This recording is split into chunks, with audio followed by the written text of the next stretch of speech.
देखिए, अमेरिकी राष्ट्रपति डोनाल्ड ट्रंप ने दावा किया है कि अमेरिका और ईरान के बीच बहुप्रतीक्षित शांति समझौता लगभग पूरा हो चुका है और 19 जून को इस पर हस्ताक्षर होंगे। इस औपचारिक हस्ताक्षर जो होने वाला है ये जेनेवा में होगा। ट्रंप के अनुसार अमेरिकी प्रतिनिधिमंडल का नेतृत्व उपराष्ट्रपति जेडी वेंस करेंगे। इस समझौते को लेकर सबसे बड़ा दावा न्यूयॉर्क टाइम्स की रिपोर्ट में सामने आया, जिसमें एक अमेरिकी अधिकारी के हवाले से कहा गया है कि ट्रंप, जेडी वेंस और ईरानी संसद अध्यक्ष मोहम्मद बागेर गलीवाफ डिजिटल माध्यम से समझौते पर अपनी सहमति दर्ज कर चुके हैं। हालांकि समझौते का पूरा दस्तावेज अभी तक सार्वजनिक नहीं किया गया है। अब मीडिया रिपोर्ट्स तो ये कह रहे हैं कि अमेरिका और ईरान के बीच 14 बिंदुओं वाला एक प्रारंभिक मसौदा तैयार किया गया है, जिसमें युद्ध विराम, समुद्री व्यापार की बहाली, हॉर्मुज स्ट्रेट का खोलना, प्रतिबंधों में राहत और परमाणु कार्यक्रम पर निगरानी जैसे मुद्दे शामिल हैं। अब देखिए, सबसे ज्यादा चर्चा आर्थिक पहलू को लेकर हो रही है, क्योंकि ईरान को बहुत भारी नुकसान हुआ है। कुछ अंतर्राष्ट्रीय रिपोर्ट्स ये कह रहे हैं कि ईरान को आर्थिक सहायता और जमे हुए फंड की रिहाई के रूप में करीब 28 लाख करोड़ रुपए तक का पैकेज मिल सकता है, लेकिन इस दावे की अब तक किसी की आधिकारिक पुष्टि जो है नहीं हुई है। इसका कोई आधिकारिक सोर्स भी नहीं है। उधर ट्रंप प्रशासन ने साफ संकेत दिया है कि ईरान को किसी भी प्रकार की राहत बिना शर्त नहीं मिलेगी। अमेरिकी राष्ट्रपति ने यह भी कहा है कि प्रतिबंधों में ढील और आर्थिक लाभ तभी संभव होगा जब ईरान समझौते की सभी शर्तों को मानेगा और उसका पालन भी करेगा। अब देखिए, पूरे घटनाक्रम में सबसे दिलचस्प प्रतिक्रिया जो आई है, इजराइल की तरफ से आई है। इजराइल ने कहा है कि राष्ट्रीय सुरक्षा मंत्री जो है इतमार बेन गवीर, उन्हें साफ शब्दों में कह दिया है कि ये ट्रंप की डील है और इजराइल इसमें बंधा हुआ नहीं है। यानी कि साफ स्पष्ट संदेश है कि लेबनान पर हमले नहीं रुकेंगे। वहीं रक्षा मंत्री जो इजराइल के हैं कटास, उन्होंने भी कहा है कि दक्षिणी लेबनान से सेना हटाने से उन्होंने इनकार कर दिया। अब देखिए, अमेरिका और ईरान के बीच में समझौते की दिशा में बढ़ते कदमों के बावजूद इजराइल अपनी सुरक्षा रणनीति में कोई बड़ा बदलाव करने के मूड में नहीं दिखाई दे रहा। यूरोप भी इस समझौते पर बेहद ही सक्रिय नजर आ रहे हैं। फ्रांस के राष्ट्रपति इमानुएल मैक्रोन ने कहा कि ईरान के संवर्धित यूरेनियम यानी कि एनरिच्ड यूरेनियम भंडार को निष्क्रिय करके अंतर्राष्ट्रीय परमाणु ऊर्जा एजेंसी यानी कि IAEA की निगरानी में रखा जाना चाहिए, ताकि उसका इस्तेमाल परमाणु हथियार कार्यक्रम में ना हो सके। इधर ईरानी राष्ट्रपति जो मसूद है पेजेश्कियान, उन्होंने कहा है कि इजराइल की नाराजगी ही इस बात का प्रमाण है कि बातचीत में ईरान कमजोर नहीं है बल्कि मजबूत स्थिति में। अब देखिए, अगर हम अलग अलग देशों की बात करें, जिसमें अरब अमीरात, कतर, कुवैत, स्विट्जरलैंड और पाकिस्तान समेत कई देश इस क्षेत्रीय स्थिरता और शांति की दिशा में महत्वपूर्ण कदम इसको बताया है, क्योंकि स्ट्रेट ऑफ हॉर्मुज खुलने से जो ऊर्जा संकट पैदा हुआ है पूरे दुनिया भर में, उसमें राहत मिल सकती है। लेकिन अमेरिका के भीतर ही इस डील पर राजनीतिक बहस शुरू हो गई है। अब ये राजनीतिक बहस में पूर्व राष्ट्रपति भी कूद पड़े हैं। देखिए, पूर्व राष्ट्रपति बराक ओबामा ने तंज कसते हुए कहा है कि यह समझौता काफी हद तक 2015 परमाणु समझौते के जैसा दिखाई दे रहा है। वही समझौता जिससे डोनाल्ड ट्रंप ने अपने पहले कार्यकाल में अमेरिका को बाहर निकाल दिया था। 2015 में बराक ओबामा ने एक डील की थी और इस डील से 2018 में अमेरिका बाहर निकल गया था। 2015 के समझौते में ईरान ने परमाणु कार्यक्रम सीमित करने का वादा किया था, बदले में प्रतिबंधों में राहत देने की बात हुई थी, लेकिन उस समझौते में बैलिस्टिक मिसाइल कार्यक्रम, क्षेत्रीय संगठनों को समर्थन जैसे मुद्दे शामिल नहीं थे, जिसकी आलोचना ट्रंप और इजराइल लगातार करते रहे। अमेरिका और ईरान दो ऐसे देश हैं जिनकी दुश्मनी पिछले 4 दशकों से पश्चिम एशिया की राजनीति को प्रभावित कर रही है। अब उसी रिश्ते में एक और बड़ा मोड़ आने का दावा भी किया जा रहा है। अमेरिकी राष्ट्रपति डोनाल्ड ट्रंप ने ऐलान किया कि अमेरिका और ईरान के बीच शांति समझौता लगभग पूरा हो चुका है और अब दुनिया की निगाहें स्विट्जरलैंड के जिनेवा पर टिकी हैं, जहां इस समझौते पर औपचारिक रूप से साइन होने की बात कही जा रही है। अब इस डील को लेकर कई सवाल खड़े हो रहे हैं, क्योंकि जहां ईरान इसे अपनी जीत बता रहे हैं, वहीं इजराइल खुलकर नाराज भी नजर आ रहा है। आज हम इसी पर करेंगे चर्चा कि ये जो डील हो रही है, इससे इजराइल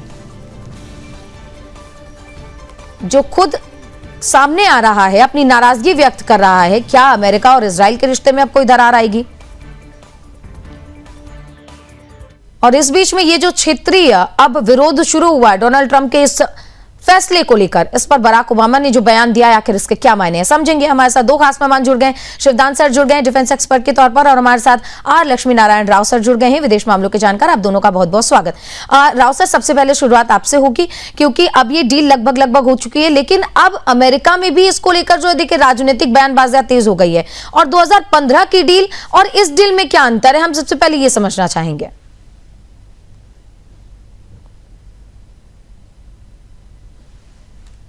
सर, अनम्यूट कर लीजिए। पहले इस डील का जो है, जो टर्म्स है अभी जो मीडिया में चल रहा है उसी के बारे में बात। जो 2015 में बराक ओबामा ने संधि किया था, उसमें जो उसको रिपब्लिकन पार्टी वालों ने, ट्रंप ने भी इसको पूरा पूरा सरेंडर बताया।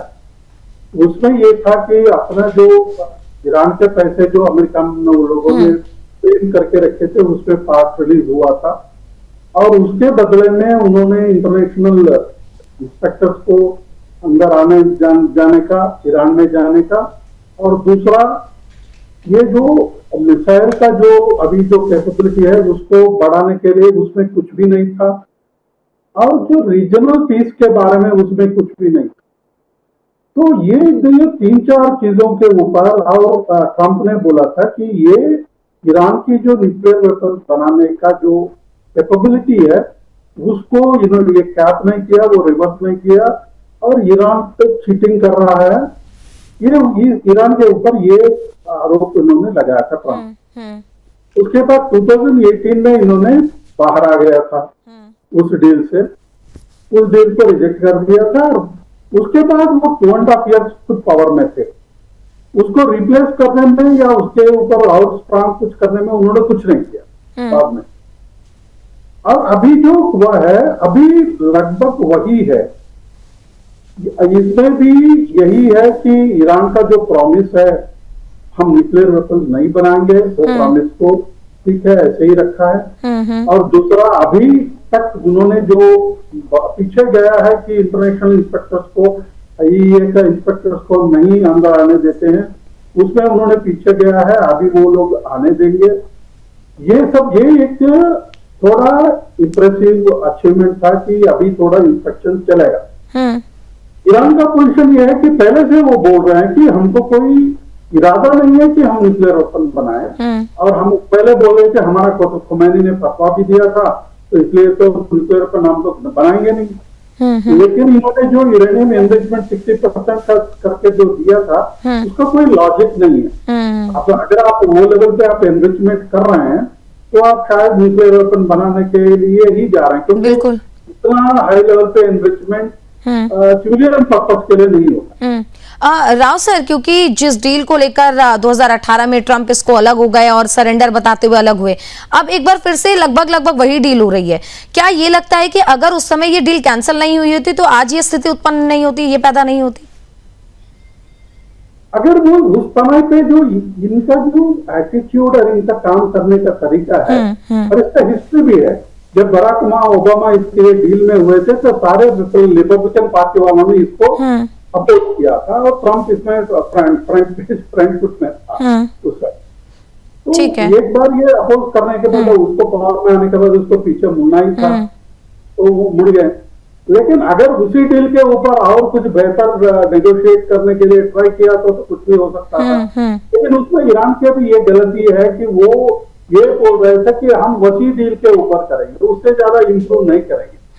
ये दोनों तरफ की जो अनफ्लेक्सिबल एटीट्यूड भी है, तो उसके वजह से ये थोड़ा वो भी उस वक्त भी हुआ था। अभी जो है, अभी बम डाला तो बम बेचने वालों को पैसा मिल गया, अभी रिकंस्ट्रक्शन चल रहा है तो रिकंस्ट्रक्शन में जो पार्टिसिपेट करेगा उसको भी पैसे मिल जाएगा। बिल्कुल वैसे डील हुआ है, लेकिन बाय एंड लार्ज ये जो स्थिति है वो बदला नहीं है। एक ही है कि ईरान का जो न्यूक्लियर वेपन बनाने का ये न्यूक्लियर इंफ्रास्ट्रक्चर है, उसके ऊपर बहुत बड़ा डैमेज हुआ है, और लीडरशिप में अपने सिविल इंफ्रास्ट्रक्चर में भी बहुत बड़ा डैमेज हुआ है। ठीक है। On the other side, Iran has shown to the world that it could stand up to America। 100 दिन तक उन्होंने अमेरिका से लड़ा है। बिल्कुल बिल्कुल। अपना सरकार भी बरकरार रखा। हाँ, ठीक है। तो उसके वजह से हो सकता है ईरान अब खुद बोल दे कि हम जीतते हैं। हाँ, देखने की बात होगी सर, क्योंकि अब बहुत जल्दी वो समय आ गया है जब ऑफिशियली इस पर हस्ताक्षर होंगे। शिवदान सर, आपके पास आऊंगी। ये ट्रंप के साथ कुछ ऐसा नहीं हुआ सर कि सिर मुंडवाते ओले पड़ गए? क्योंकि जो स्थिति इस वक्त ट्रंप की है, जोश जोश में जो युद्ध में उतरे और अब खुद पीछे पीछे घूम रहे ईरान के कि कर लो डील कर लो, इसको बंद करते हैं, खत्म करते हैं, और वही डील को दोबारा दोहराना तो जाहिर बात है आलोचना तो होगी। देखिए, ऐसा है कि अभी ट्रंप जो है उनका ये वेनेजुला में जो उन्हें तजुर्बा हुआ था कि वहां के राष्ट्रपति उसकी पत्नी को वहां से उठा लाए और वेनेजुला पे ऑलमोस्ट कब्जा कर लिया, तो इससे ट्रंप साहब को ये लगा कि वो ऐसा ही ईरान में कर पाएंगे। बिल्कुल।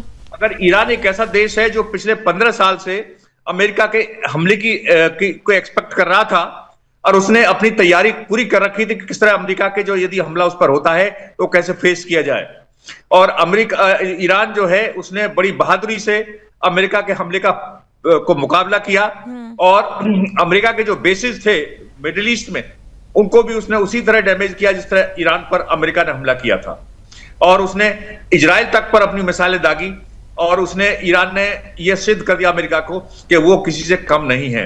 वो जो उसने यदि स्टेट ऑफ हार्मोज को सामने से अमेरिका ने रोका हुआ है तो बाकी पोर्शन पर उसने खर्ग आइलैंड के द्वारा अपना कब्जा किया हुआ है स्टेट ऑफ हार्मोज पर। इस प्रकार से ईरान जो है इस युद्ध में एक प्रकार से विनर ही कहूंगा मैं, वो अपनी शर्तों पर अपना युद्ध विराम कर रहा है, और इसमें अभी जो है इसमें प्रेसिडेंट ट्रंप इस जो अनएक्सपेक्टेड जो वार उसने छेड़ी है, उसने जो अपना सुपरमेसी दिखाने की कोशिश की थी मगर उसमें इतनी बुरी तरह फंस गए कि जो है उनका अपने देश में ही क्रिटिसाइज होने लगा, और अपने देश के लोगों ने उसका जो आर्थिक क्षति हो रही थी अमेरिका को, और उस प्रकार से जो उसकी अंतर्राष्ट्रीय जो इमेज खराब हो रही थी उसकी वजह से उसका अपने देश में बहुत ज्यादा क्रिटिसिज्म हुई है। इसलिए ट्रंप जो है इस युद्ध से अपने आप को निकालना चाहते हैं, और इसलिए जो ट्रंप जो है ईरान की बार बार कह रहे हैं कि मैं समझौता साइन कर रहा हूं, समझौता हो रहा है, और एक तरह बैकडोर में उसने इतनी अपनी की है कि उससे जल्दी से ईरान से समझौता कर रहे हैं, और ईरान को जो वो मांग रहा था उसके जो फॉरेन में फंड्स फ्रीज किए हुए थे अमेरिका ने उनको रिलीज कर रहा है। अब तो सर ये तो वही बात हो गई, देखिए अब 2 से 3 दिन का महज समय रह गया और औपचारिक तौर पर इस पर जब हस्ताक्षर होंगे तभी ट्रंप की बातों पर यकीन किया जा सकता है, क्योंकि ट्रंप ऐसे हैं जो बार बार पलटी मार जाते हैं। राव सर आपसे अब सवाल होने वाला है कि ये जो पूरी स्थिति उत्पन्न हुई है, भारत भी इससे अब जूझ रहा था, अब स्ट्रेट ऑफ हॉर्मुज खुल जाने के बाद पूरी दुनिया राहत की सांस लेगी क्या ये? और एक इसमें सवाल मैं जोड़ रही हूं कि क्या ये बस थोड़े टाइम के लिए है क्या, या हम इसे सोच सकते हैं कि ये लॉन्ग टाइम के लिए अब शांति पूरे वेस्ट एशिया में होने वाली है?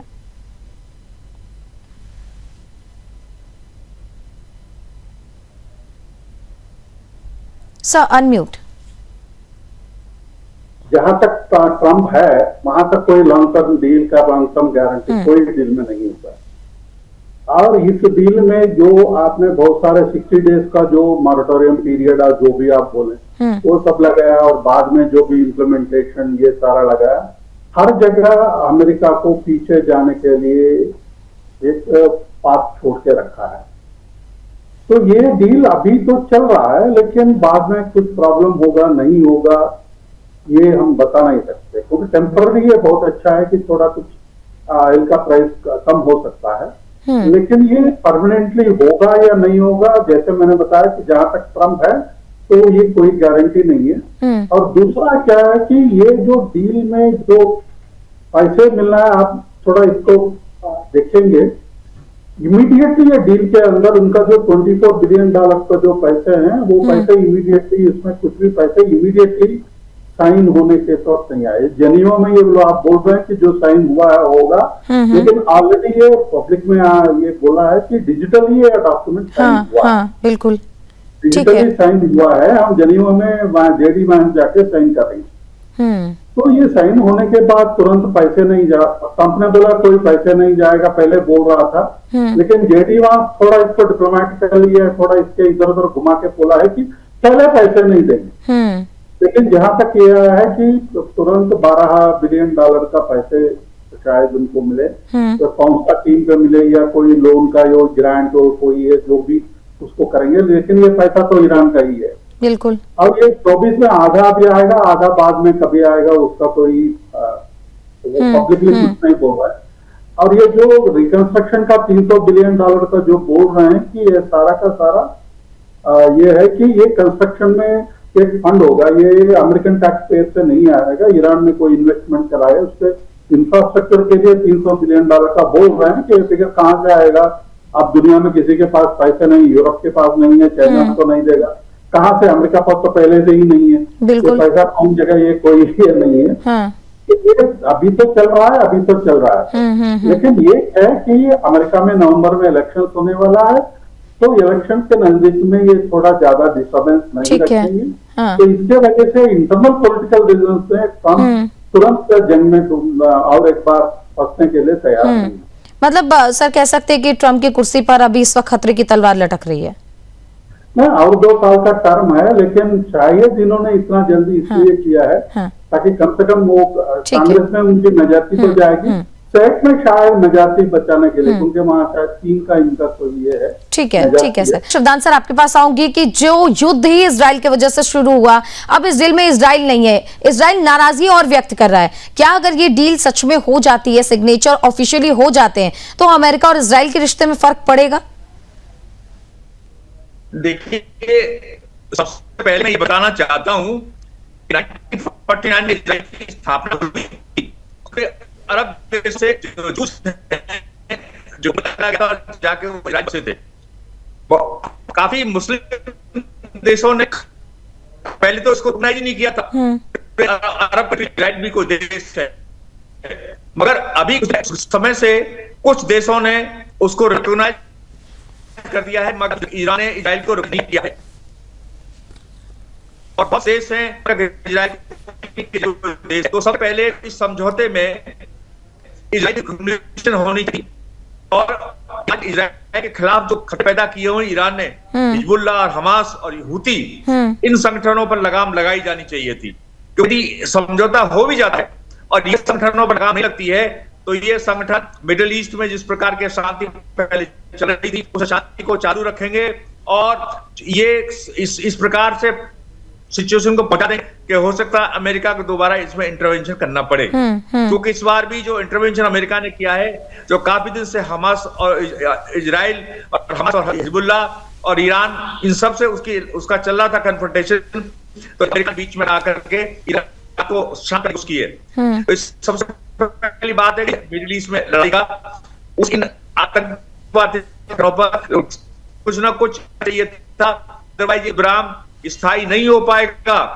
क्योंकि इजराइल, ये हिजबुल्लाह इजराइल पर हमले करते रहे, इजराइल लेबनान पर हमला करेगा, और ईरान जो है बिल्कुल, क्योंकि ये वाली स्थिति देखने के लिए होगी। राव सर, आपसे भी ये चीज मैं समझना चाहती हूँ कि अमेरिका और इजराइल के बीच में अब रिश्तों पर क्या फर्क पड़ेगा, क्या असर पड़ेगा? बहुत जल्दी से सर इसका जवाब।